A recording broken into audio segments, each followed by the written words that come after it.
Alright, so we're in the kitchen today. No, we're not making a volcano.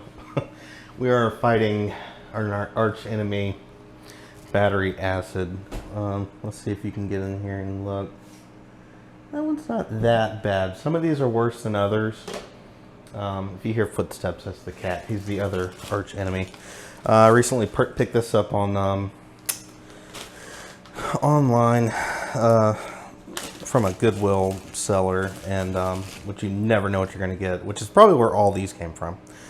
Because I have one RCX 2.0 that I let the batteries get to, and that was a lesson I had to learn once. So here's our EV3. It's a little scuffed or dirty. I don't even know. Like there's some like weird coloration. So that'll be separate to try to get that off, but inside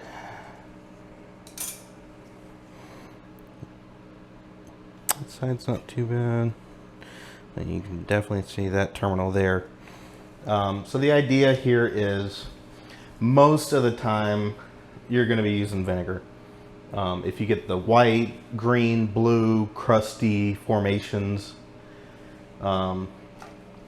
that's typically going to be, you know, like that kind of stuff. This one's not actually that bad.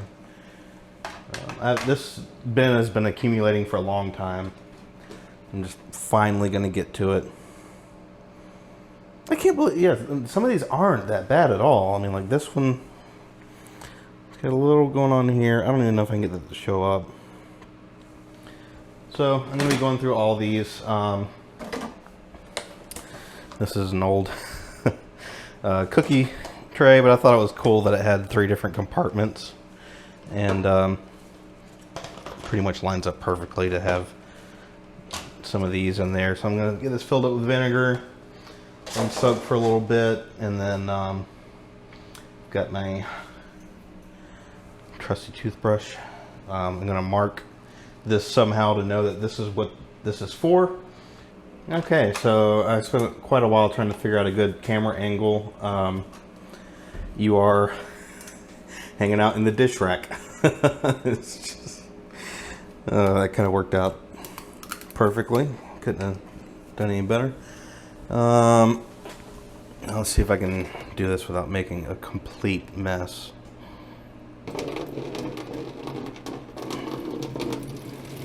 Alright, so far so good. It's really going to get tough once I do the far side and get the weight. Alright, so that's the first priority here is the EV3. And it's really not that bad, so let's just... Okay, I think I got the depth about right, because I really don't want it to get all up in there.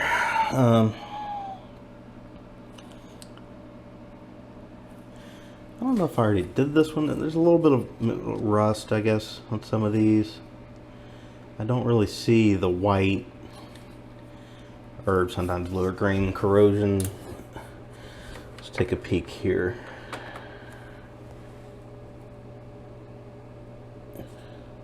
That looks good. So that contact's already cleaned up on its own. Just kind of neutralizes, like basically, I'm no chemist, but just think of the stuff inside there as baking soda, and you're going in with the vinegar to neutralize it.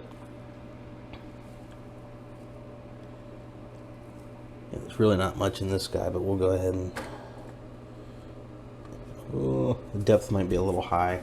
If I screw up and get vinegar inside of them, I'll... Well, this isn't necessarily a guide. This is just... Hey, this is what I'm doing today. So, taking you guys along for the ride, but you're certainly welcome to have your own methods. I'm sure there's definitely better ways to do this, and maybe not have like a shadow of a wire right through your shot, but oh well.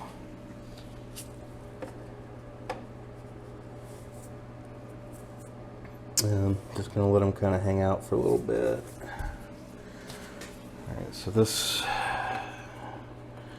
This guy should be doing pretty good. I'm just gonna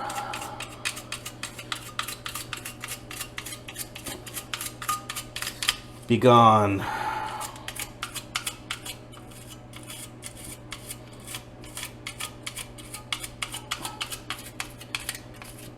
And some of these I probably should have just maybe spot cleaned, where you just kind of take a Q-tip or something like that and kind of get in little spots. But I just like to be very thorough. So let that guy hang out there. I guess we'll just keep this thing going. Oof. This one's real bad. A lot of rust. This has just been... this should have been done way sooner. The longer that stuff sits, it only gets worse. And I have seen it creep through the board from there. Even like on, like say, an RCX. These are about the same, how they're constructed. But along the contacts here, you'll start to see corrosion on the other side of the board. And it'll just kind of work its way through. If you've ever had a really old motherboard with a leaking battery, you know what I'm talking about. It just kind of seeps through the traces over time.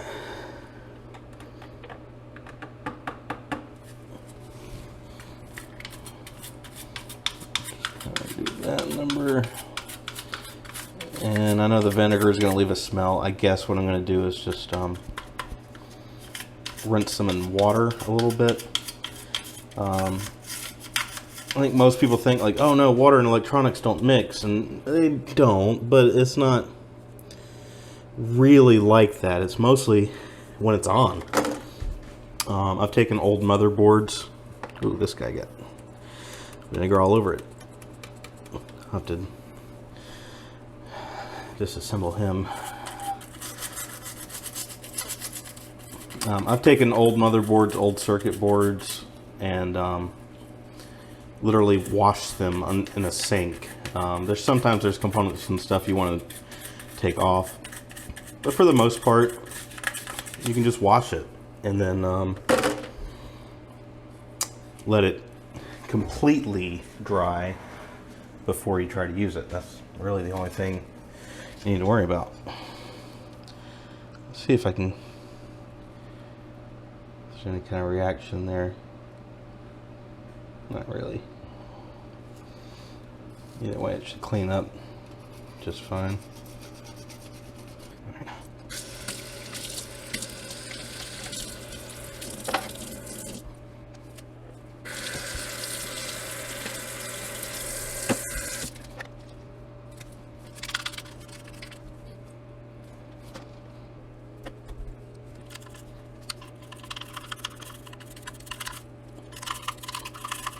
Okay, so that's where we're at. I only did a few of these. This one, I think this one had a totally different problem than just battery acid, because it wasn't that bad inside, but you can see here and here, those joints are soldered, which means I've had this apart and soldered it. I've never, to my knowledge, seen an RCX that had soldered terminals on either side of the board. That was something I did because they can get loose and not work very well. So I ended up taking this whole thing apart because the whole thing got doused. Let's see. Okay, so let's put our buttons back in. Just like that. All right. And make sure this is a separate piece, so make sure it's lined up. And get in there. It's just snapping onto all the contacts on these guys. Alright, whatever. Let's kick on the power supply, and we'll just try powering it here. I heard it click. Yeah, that's a good sign. Okay, so apparently this one's fine. Maybe I just missed that little bit of I guess there was a little bit of battery acid. But besides that, these aren't bad. So I'm good with it. And to like dry these off quickly, I just hit them with the air compressor. And I did not feel like setting them out in the sun, waiting all day. Still a little bit of greenish in that corner. I don't know. I'm not that worried about it. Alright, so let's throw our screws back in here.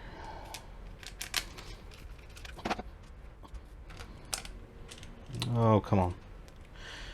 You're embarrassing yourself. Oh, come on. If I had a better tip, they'd probably just slide right in. Okay. One, RCX. This guy, check that out. That's pretty bad. I don't know how well this is going to show up. A lot of rust. But if you're using, I don't have one to illustrate, but if you're using the rechargeable batteries that came with some of these, you only need these two contacts to be good, because that's the only ones they actually connect to. So really, I could take this apart and replace this contact, because this one looks fine. Replace this one from another NXT that maybe has some other problem. I think most of them I've been able to fix. Right? It's either a clicking brick, which is a I'm going to do a video on that later, or the screen, which, like I said, I don't mind much because I can just hook them up USB. Okay, I missed some. Oh, come on, focus. The bottom of that one. I might try to take another crack at that. Other side looks fine. Yeah, just that one contact. Let's do a test here. That's the problem. I really should have gotten some practice before I'd done this, because this is the kind of stuff I was doing maybe 4 years ago, and a little out of practice. So I'm making videos to show you what not to do. I'm pretty sure this piece can come out somehow. So I'm going to try to do that and then just kind of spot clean this one. I did... the stuff still has a little bit of a vinegar smell. I should have done things the right way. Like this guy, like pulled it all apart to begin with, and then kind of cleaned each part. That's what I used to do. Because really it's best probably to just do all your RCXs at one time. Pull them all apart. The parts that need treated with the vinegar, do that. The rest of the parts, just wash them in soap and water, and after the vinegar on the other stuff, try to get that smell off. But this is the one I really want to fix, because I don't have one of these. I just got this not that long ago, so it's still got the discoloration. I scrubbed a little bit. I'm really not that worried about it. I want to see if it works first. But looking at these contacts, that looks pretty good. Like I'm fine with that. I would think an EV3 with battery damage is probably better off, because they've only been around so many years, where like these might have, God, 20 years of, of batteries leaking, and so it could be, I guess over time, could be pretty bad. I don't know. Again, not a chemist. This is not legal advice. This is not medical advice. We're just messing around. So let's do a moment of truth here. All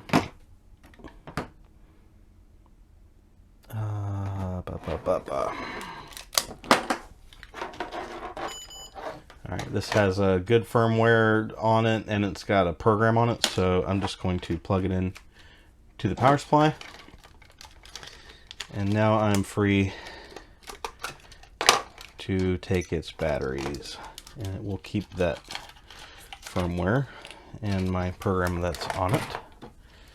Again, these are rechargeable 10 energy NIMH batteries, which means they're only 1.2 volts, which means they're not super great for running motors and stuff, but maybe I'll see about getting for like just this guy, because everything like in an NXT, I've got rechargeable batteries for those that came with them, and I can power them with a power supply. So this guy, I might need to buy rechargeable batteries just for him. All right, let's see if I can get the screen where you can see it. Not really. Did a little flash. Oh.